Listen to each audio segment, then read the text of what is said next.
अस्सलाम वालेकुम, my name is Rizwan. I am here to teach you class 10th physics. हमने 10वीं क्लास का 10वां चैप्टर स्टार्ट किया हुआ था जिसका नाम था simple harmonic motion and waves. तो उसका आज हमने न्यू टॉपिक स्टार्ट करना है। टॉपिक का नाम है types of mechanical wave. Mechanical wave ऐसी वेव जिसको गुजरने के लिए किसी मीडियम की ज़रूरत होती है, ऐसी वेव्स क्या कहलाती हैं? मैकेनिकल वेव्स कहलाती हैं। मिसाल के तौर पर साउंड वेव्स को गुजरने के लिए मीडियम की ज़रूरत होती है। तो जब मैं बोल रहा हूँ तो साउंड वेव्स प्रोड्यूस हो रही हैं, आप तक पहुँच रही हैं तो किसी मीडियम के थ्रू, यानी कि हमारे दरमियान हवा मौजूद है तो हवा की मदद से आप तक आ रही हैं। अगर हमारे दरमियान कोई मीडियम मौजूद ना हो जैसे कि हवा, तो मैकेनिकल वेव्स एक जगह से दूसरी जगह नहीं जाएंगे। तो आज हमने मैकेनिकल वेव्स की टाइप्स पढ़ना है। दो मैकेनिकल वेव्स की टाइप्स हैं। पहला नाम है लॉन्गिट्यूडनल वेव्स, दूसरी टाइप्स है ट्रांसवर्स वेव। पहली वेव है लॉन्गिट्यूडनल वेव्स, दूसरी हमारे पास ट्रांसवर्स वेव। बारी बारी इनको हम पढ़ेंगे। एग्ज़ाम्स के लिए बहुत इंपॉर्टेंट है। लॉन्ग क्वेश्चन आता है कि मैकेनिकल वेव्स की वजाहत करें, या ट्रांसफर वेव पर नोट लिखें या लॉन्गिट्यूडनल वेव पर नोट लिखें। तो हम इस आज जो देखेंगे वो लॉन्गिट्यूडनल वेव देखेंगे। लॉन्गिट्यूडनल वेव के लिए हम लॉन्गिट्यूडनल वेव जो है स्लिंगी पर पैदा कर सकते हैं। हमने सबसे पहले क्या करना है कि एक मेज़ ले लेना है, मेज़ पर हमने स्प्रिंग को क्या कर देना है? प्लेस कर देना है। अब स्प्रिंग का एक सिरा हमने अपने हाथ में पकड़ लेना है और दूसरा सिरा किसी मजबूत सहारे के साथ हमने क्या कर देना है? उसको बांध देना है। अब जो सिरा हमने अपने हाथ में पकड़ा हुआ है उस सिरे को हमने आगे पीछे क्या देनी है? मोशन देनी है। तो हम इसके अंदर स्प्रिंग को मोशन देंगे आगे और पीछे। आगे पीछे देने से स्प्रिंग यानी कि स्लिंगी के जो ज़र्रात हैं, स्लिंगी के जो पार्टिकल्स हैं वो मूव करेंगे आगे पीछे, यानी कि स्लिंगी में डिस्टर्बेंस पैदा होगी। और डिस्टर्बेंस ही बेसिकली क्या है? वेव है। अब वेव इस स्प्रिंग में पैदा हुई जो प्रोपगेट करेगी, जिसकी मोशन होगी कहाँ पर? सपोर्ट की तरफ, जहाँ जो सिरा सहारे के साथ बांधा हुआ है उसकी तरफ इसकी क्या होगी? मोशन होगी। अब हमने इसको आगे पीछे मोशन दी तो एक वेव पैदा हुई जो मोशन कर रही है बंधे हुए सपोर्ट की तरफ, और वो जो वेव है जो पैदा हुई है वो कंप्रेशन, जो वेव पैदा हुई है वो कंप्रेशन और रेयरफैक्शन पर मुश्तमिल है। अब जब हमने इसको आगे मूव करवाया तो स्लिंगी के पार्टिकल्स एक दूसरे के क्या आ गए? करीब करीब आ गए। अब स्लिंगी के वो पार्टिकल्स या वो छल्ले जहाँ जो एक दूसरे के क्या आ गए हैं? करीब करीब आ गए हैं, तो उन हिस्सों को क्या कहते हैं? कंप्रेशन कहते हैं। डेफिनेशन देखें, where the loops of the spring are close together. Slinky के वो छल्ले जो एक दूसरे के क्या आ गए हैं? करीब करीब आ गए हैं। अब कंप्रेशन लफ्ज़ निकला कंप्रेस से। अब मैंने स्प्रिंग को क्या किया? बेसिकली कंप्रेस किया। कंप्रेस करने की मदद की वजह से इसके जो छल्ले हैं वो एक दूसरे के क्या आ गए? करीब करीब। तो मैंने उस हिस्से को क्या कह दिया? कंप्रेशन कह दिया। आप लोग डायग्राम में देख रहे होंगे, ये जो स्लिंगी के एक दूसरे के छल्ले करीब करीब हैं, इस हिस्से को मैंने क्या कह दिया? कंप्रेशन कह दिया। Next, rarefaction, where the loops are spaced apart.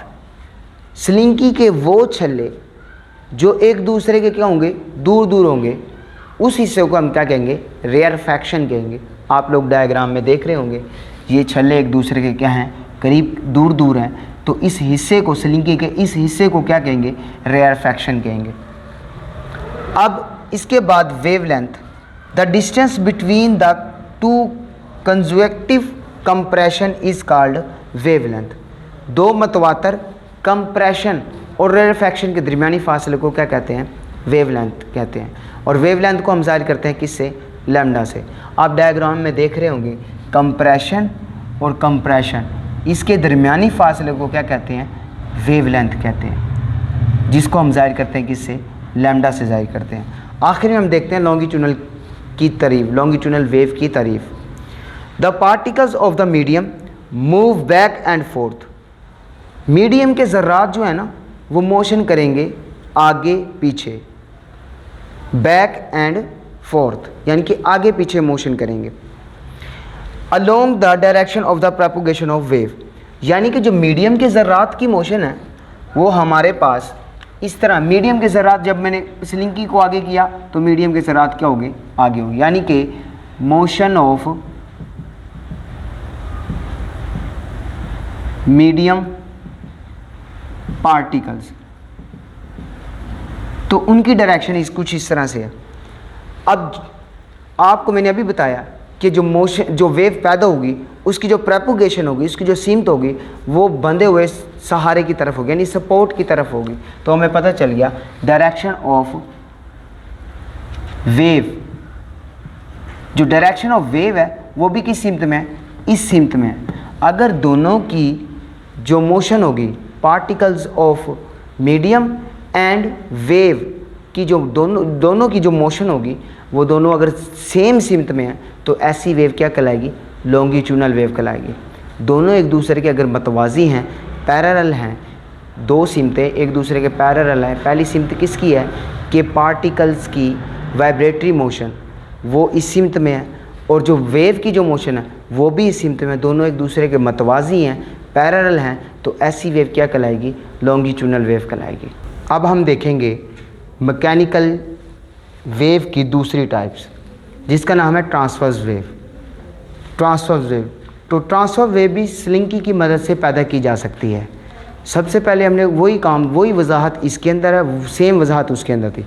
हमने क्या करना है कि एक मेज़ ले लेनी है, मेज़ पर हमने स्लिंकी को प्लेस कर देना है। अब मेज़ लेने के बाद स्लिंकी को रखने के बाद हमने स्लिंकी का एक सिरा जो है, एक एंड जो है वो अपने हाथ में पकड़ लेना है और दूसरा एंड जो है किसी मजबूत सहारे यानी कि सपोर्ट के साथ उसको क्या कर देना है, बांध देना है। तो बांधने के बाद हमने इस स्लिंकी को मतवातर ऊपर नीचे क्या देनी है, मोशन देनी है।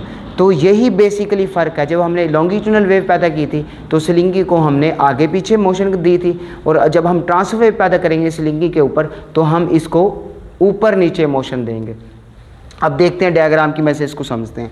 तो हमने ये वाला एंड जो अपने हाथ में पकड़ लिया और जो दूसरा एंड है हमने किसी सपोर्ट के साथ उसको कर दिया, प्लेस कर दिया। अब हमने इसको जो मोशन देनी है स्लिंकी को या स्प्रिंग को, वो हमने मोशन देनी है ऊपर और नीचे, ऊपर नीचे मोशन देंगे। अब ऊपर नीचे मोशन देने से एक वेव पैदा होगी, यानी कि डिस्टर्बेंस पैदा होगी जो मूव करेगा सपोर्ट की तरफ, जो मूव करेगी, यानी कि जो प्रोपोगेशन होगी ना जो वेव की, वो सपोर्ट की तरफ होगी, यानी कि मजबूत सहारे की तरफ होगी। एक वेव पैदा होगी जिसकी जो प्रोपोगेशन होगी, जिसकी जो सिमत होगी वो सपोर्ट की तरफ होगी। दोनों वेव जो हैं, जो उनकी प्रोपोगेशन है, लॉन्गिट्यूडनल वेव है या ट्रांसफर वेव है, उनकी जो प्रोपोगेशन होती है, उनकी जो सिमत होती है मोशन की, वो सपोर्ट की तरफ होती है, बंधे हुए सहारे की तरफ होती है। अब यहाँ पर जो वेव पैदा होगी वो मुश्तमिल होगी क्रस्ट और ट्रफ पर। क्रस्ट और ट्रफ पर एक वेव पैदा होगी जो चलती हुई दिखाई देगी हमें सपोर्ट की तरफ। अब हम देखते हैं क्रस्ट से क्या मुराद है और ट्रफ से क्या मुराद है। क्रस्ट और ट्रफ से बताने से पहले मैं आपको पिछला जो लॉन्गिट्यूडनल वेव हमने पढ़ी थी उसके अंदर भी जो वेव पैदा हुई थी वो कंप्रेशन और रेयरफैक्शन पर पैदा हुई थी। इसके अंदर यही बेसिक फ़र्क है। इसके अंदर क्रस्ट और ट्रफ बनते हैं, उसके अंदर कंप्रेशन और रेयरफैक्शन बनते हैं। कंप्रेशन बेसिकली स्लिंगी के वो छल्ले होते हैं जो एक दूसरे के करीब करीब होते हैं, और रेयरफैक्शन बेसिकली वो ऐसे होते हैं जो स्लिंकी के छल्ले जो हैं एक दूसरे से दूर दूर होंगे। अब यहाँ पे क्रस्ट और ट्रफ पर मुश्तमिल वेव बन रही है, तो क्रस्ट से क्या मुराद है, ट्रफ से क्या मुराद है वो देखेंगे। Crust, the crust are the highest points, slinky के वो हिस्से या वेव का वो हिस्सा जो वस्ती पोजीशन से ऊपर हो, जो वस्ती पोजीशन से ऊपर हो, यानी कि ऊपर वाला हिस्से जो कहलाएंगे स्लिंकी के वो क्या कहलाएंगे, क्रस्ट कहलाएंगे। वेव का वो हिस्सा जो मीडियम के ज़र्रात अपनी वस्ती पोजीशन से क्या हों, ऊपर हों, तो क्रस्ट कहलाता है। अब मीडियम के ज़र्रात, अब ट्रफ देखते हैं, वेव का वो हिस्सा जहाँ मीडियम के ज़र्रात अपनी वस्ती पोजीशन से क्या हों, नीचे हों, तो वो हिस्सा क्या कहलाएगा, ट्रफ कहलाएगा। The trough are the lowest points, तो नीचे वाले हिस्से को क्या कहेंगे, ट्रफ कहेंगे, और ऊपर वाले हिस्से को क्या कहेंगे, क्रस्ट कहेंगे। इसी तरह उसके अंदर भी हमने वेव लेंथ पढ़ा था, इसके अंदर भी वेव लेंथ पढ़ लें। The distance between the to consecutive crust और ट्रफ, दो मतवातर क्रस्ट और ट्रफ के दरमियानी फासले को क्या कहते हैं, वेवलेंथ कहते हैं। और इसको हम जाहिर करते हैं किससे, लैम्डा से। वहाँ पर भी हमने वेवलेंथ पढ़ा था, दो मतवातर कंप्रेशन और रेरफेक्शन के दरमियानी फासले को क्या कहते थे, वेवलेंथ कहते थे। इधर क्रस्ट और ट्रफ बन रहा है तो दो मतवातर क्रस्ट और ट्रफ के दरमियानी फासले को क्या कहेंगे, वेवलेंथ कहेंगे। अब डायग्राम की मदद से हम देखें तो ये हमारे पास क्रस्ट, ये हमारे पास क्रस्ट और ये भी हमारे पास क्या हो गया, क्रस्ट हो गया। इसके दरमियानी फासले को क्या कहेंगे, वेवलेंथ कहेंगे, जिसे हम जाहिर करते हैं किससे, लैम्डा से जाहिर करते हैं। अब आखिर में इसकी हम तारीफ़ देखते हैं।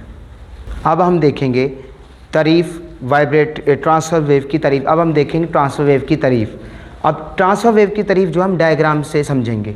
The vibratory motion of the particle of the medium, medium के ज़र्रात की जो वाइब्रेटरी मोशन है is perpendicular to the direction of the propagation of the wave, वो परपेंडिकुलर है direction of the propagation of the wave. जिस सिमत में मोशन कर रही है वेव, जो वेव की जो मोशन है वो परपेंडिकुलर है किसके, मीडियम के ज़र्रात की वाइब्रेटरी मोशन के। अब देखते हैं हम डायग्राम की मदद से। हमने जो स्लिंकी को मोशन दी थी, हमने स्लिंकी को मोशन दी थी ऊपर नीचे, तो ऊपर नीचे मोशन दी थी तो इसकी जो सिमत बनेगी तो मीडियम के ज़र्रात की मोशन की सिमत कुछ इस तरह से बनेगी। अब जो मोशन पैदा हुई, जो वेव पैदा हुई थी उसकी जो मोशन थी, यानी कि प्रोपगेशन ऑफ मोशन जो थी वो किस सिमत में थी, सपोर्ट की तरफ थी। तो सपोर्ट की तरफ हमने कुछ इस तरह से इसकी सिमत बनेगी। ये हमारे पास आ जाएगा मोशन ऑफ वेव,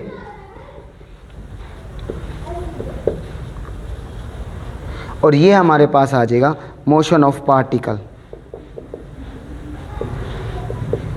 अब आप देख रहे होंगे डायग्राम में जो मोशन ऑफ पार्टिकल है वो ऊपर नीचे मोशन कर रहा है, और जो वेव पैदा हुई थी उसकी जो मोशन है वो सपोर्ट की तरफ है। तो ये आपस में एक दूसरे के क्या आगे, परपेंडिकुलर आगे। अगर ये आपस में एक दूसरे के परपेंडिकुलर आ जाते हैं तो ऐसी वेव क्या कहलाती है, ट्रांसफर वेव कहलाती है।